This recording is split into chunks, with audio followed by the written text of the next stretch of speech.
شروع اللہ کا نام لے کر جو بڑا مہربان نہایت رحم والا ہے۔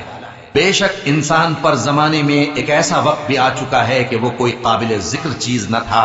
ہم نے انسان کو ملے جلے نطفے سے پیدا کیا تاکہ اسے آزمائیں، تو ہم نے اس کو سنتا دیکھتا بنایا، یقیناً ہم ہی نے اسے رستہ بھی دکھا دیا۔ اب خواہ شکر گزار ہو خواہ ناشکرا۔ بے شک ہم نے کافروں کے لیے زنجیریں اور طوق اور دہکتی آگ تیار کر رکھی ہے۔ جو نیکوکار ہیں وہ ایسی شراب پیئیں گے جس میں کافور کی آمیزش ہو۔ یہ ایک چشمہ ہے جس میں سے اللہ کے بندے پیئیں گے اور اس میں سے چھوٹی چھوٹی نہریں نکال لیں گے۔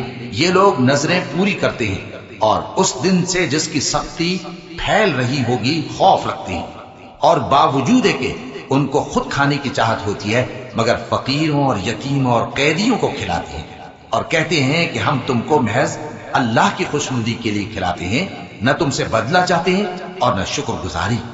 ہم کو اپنے پروردگار سے اس دن کا ڈر لگتا ہے جو چہروں کو بگاڑنے والا اور بڑی سختی والا ہوگا۔ چنانچہ اللہ ان کو اس دن کی سختی سے بچا لے گا اور تازگی اور خوشی عنایت فرمائے گا، اور ان کے صبر کے بدلے ان کو بہشت اور ریشمی لباس عطا کرے گا۔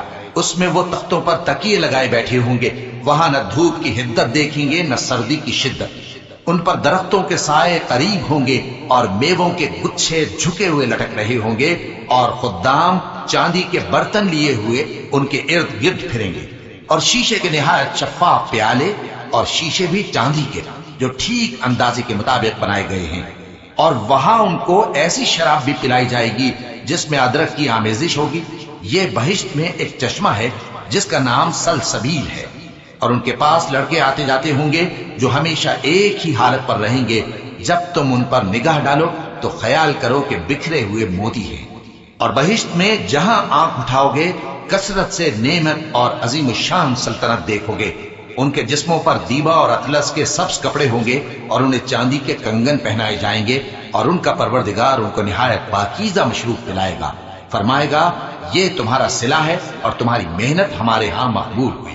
اے نبی صلی اللہ علیہ وآلہ وسلم، ہم نے تم پر قرآن بتدریج نازل کیا ہے، تو اپنے پروردگار کے فیصلے کے لیے انتظار کیے رہو، اور ان لوگوں میں سے کسی بد عمل اور ناشکرے کا کہا نہ ماننا، اور صبح و شام اپنے پروردگار کا نام لیتے رہو، اور رات کو بڑی دیر تک اس کے آگے سجدے کرو اور اس کی پاکی بیان کرتے رہو۔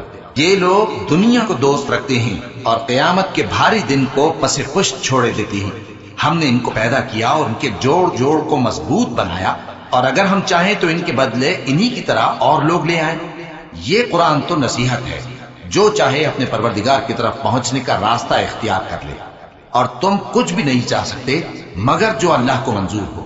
بے شک اللہ جاننے والا ہے، حکمت والا ہے۔ وہ جس کو چاہتا ہے اپنی رحمت میں داخل کر لیتا ہے، اور ظالموں کے لیے اس نے دکھ دینے والا عذاب تیار کر رکھا ہے۔